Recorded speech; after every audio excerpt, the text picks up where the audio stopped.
First up, we have St. Andrews State Park in Panama City, Florida. This beachfront RV park offers stunning views of the Gulf Coast, powder white beaches, sandy, plenty of outdoor activities and for the whole family to enjoy. From cruising uptown, checking out all the amenities and gift shops to exploring the park itself. When you first enter the park, there's a welcome center that shows you everything the park has to offer, from the wildlife to the aquatic life. And then of course you have the camping area, which is set up beautifully. You have all these white sand beaches. There's a lagoon, a little bit of an inlet there where the boats come in off the Gulf itself. One thing I'll point out here, you can ride your e-bikes or your bicycles on the beach itself, both in Panama City and the park. There is scuba diving allowed there in the lagoon. We have a jetty store if you're out there fishing, and if you just want to walk and check out the beach, look at these beautiful pictures and look at the sand dunes. You can also do a little glamping if you don't have an RV. Next, we got W.P. Franklin. Located down further on the west coast, with its prime location right on the Okeechobee Waterway, you'll have stunning views, fishing, mountain bike parks, and just miles away from the Gulf Coast beaches. And as you can see, again, another Army Corps of Engineers park that's well taken care of. You do have electric and water, but you do have to go to a dump station. We don't have full hookups here, but they do have 50 amp service. This park is located right on the water itself. You can take a stroll through some walking trails, or you can just hang out at the park. If you go to Fort Myers, there's, well, just like every other little beach town, there's plenty to do, plenty to eat. And of course you do have located right here, right down the road, we rode our bikes to this little mountain bike path right here, and it was awesome. Let me tell you, I didn't have so much fun. And they go in on a regular basis and change up the path. Next, we have Dickinson State. And look at the size of that boy. Holy! You can immerse yourself in the beauty of the state park located near Hope Sound. We've got everything from scuba diving, camping under the towering pine trees. You can explore the hiking trails, spot the wildlife. They also have a pretty nice little mountain bike trail. It's such a peaceful setting. You're located next to Jupiter and West Palm Beach, where you can catch a boat show, as you can see right here, if you're there on the right time of the year anyway. Not far from there is Stuart, Florida. If you want a bite to eat, this is one of the best little coastal towns you ever want to go to. Sailfish capital of the world. Now the park itself is divided up into several loops. If you first go in, there is the mountain bike trail. Then you have two loops, still call those the north and the south. Some of the prettiest sunsets you ever want to see, and of course they also offer glamping. Now these glamping tents may be a little pricey, but I do think they're well worth it. They even have their own little AC and heating. My wife's standing here, she's talking about the lookout tower that was used by the old army post there to look for the submarines during World War II. Bring your horses. They also have an equestrian camping site. Further on down, they have cabins for rent.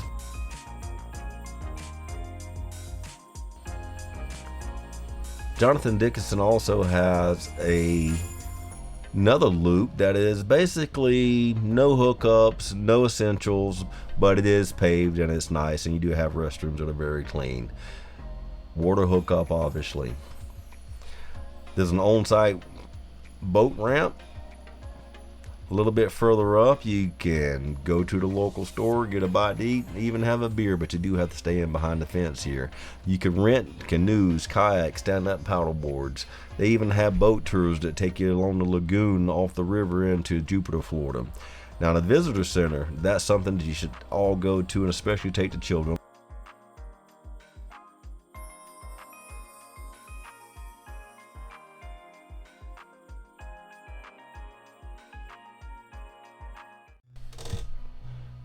You won't want to miss St. Lucie Locks, another COE campground. This family-friendly park offers fishing, boating, and dining near Stuart, Florida, the sailfish capital of the state. Now, this little park doesn't have a lot of parking spaces, but what they do have is set up nicely. You can go to the locks and watch the great loopers and the liveaboards and the big old sailfish boats going through the locks, going from the east coast to the west coast.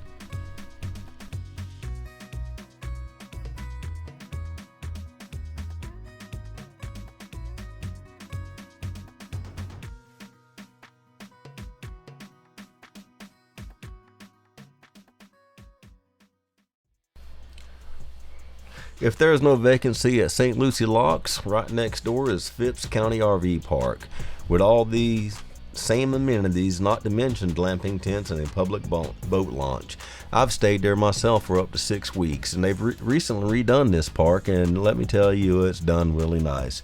They have a dock there for your boats. There's another public boat launch right down the way here, and there's plenty of hiking trails, plenty of snook. Might even find you a redfish up in here.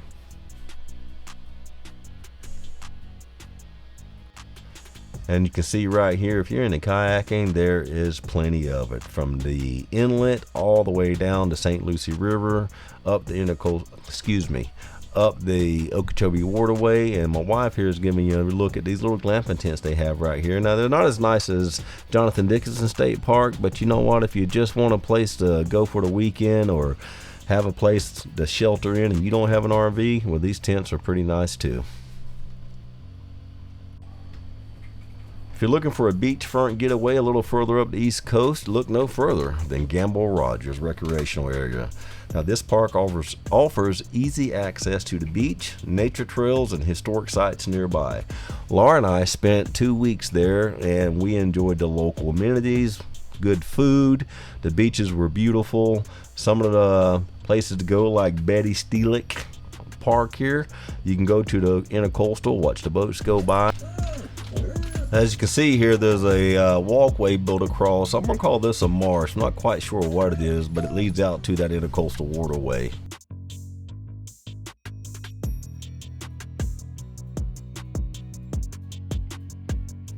Then, of course, as always, surf fishing. I did a little bit of fishing myself, my son and I, and it was cold, but it was fun.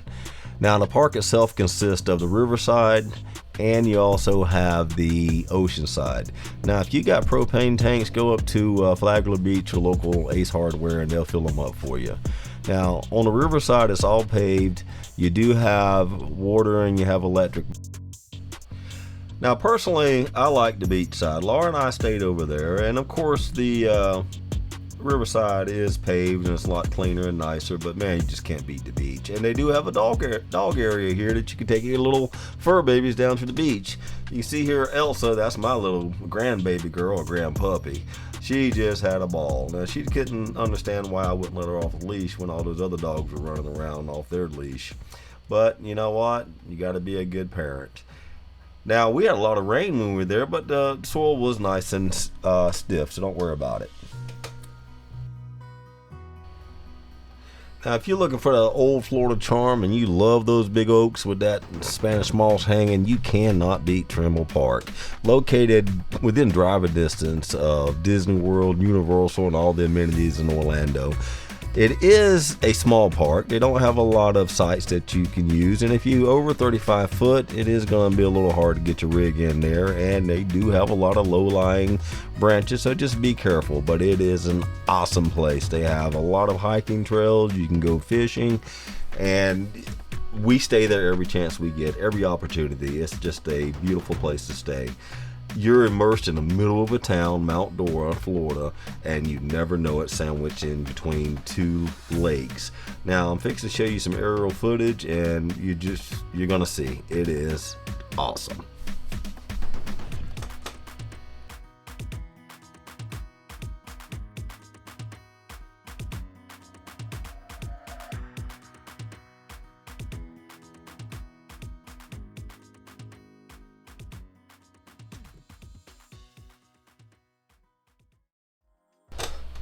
A little further north, we have Salt Springs Recreational Area, located in the Ocala National Forest.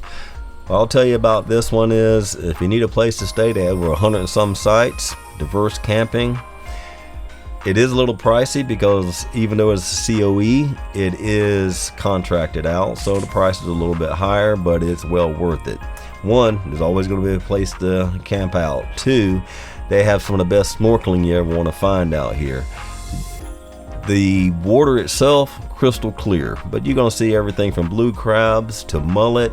I even seen a school of jacks in there one day when my wife and I were snorkeling. Just the beautiful water, and it's only about 4 feet deep. Might even see some manatee there. They're known to come up in that area because the water is 72 degrees year round.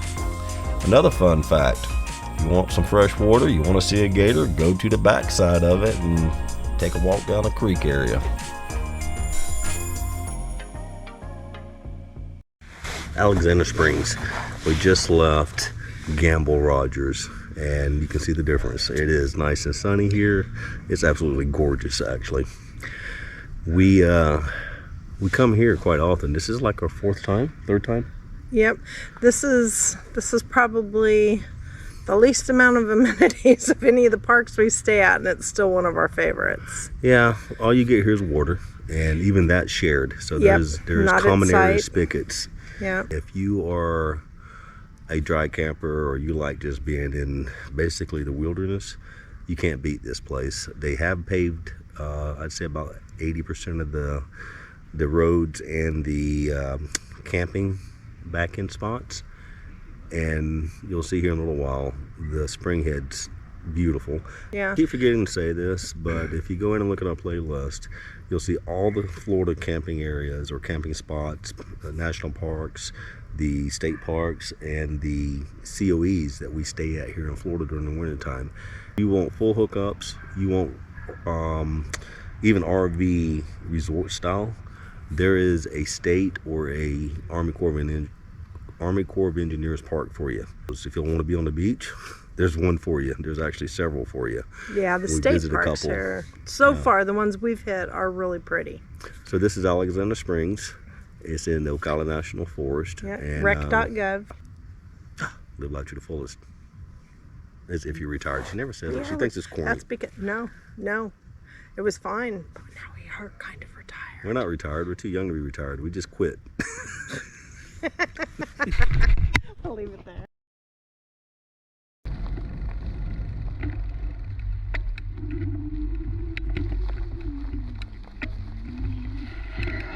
Mom and Dad's home. Mom and Dad's home. Stop what you're doing. That face. Look at that little face. I want to go outside. You want your phone? I want to come outside. All this area back here is ours. And then there is trails that connect each and every one of the campsites. You can see this is a campsite over here belonging to that rig on the left. And through the woods you can see other rigs. But there's also trails through the woods coming off the campsites that you can just go hiking. I don't know if you can see that bench right over there. A lot of tent campers. But one of the reasons I love Alexander Springs so much is just take a look at the size of our spot. Some spots are bigger, but very few are smaller. And I mean, this is nice. And we have our 35-foot fifth wheel in here, and really no problems whatsoever. Did you think we had a hard time getting in here? No, I mean, I was a little concerned when I first saw it, but it went in fine. You got any scuba divers out there today? Oh, no scuba divers today. No. Got some people in kayaks over there though. Yeah.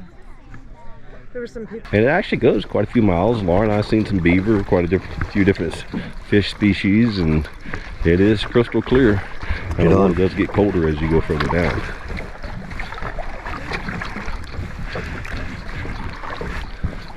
See any gators? Yeah, we did, but it went away pretty quickly.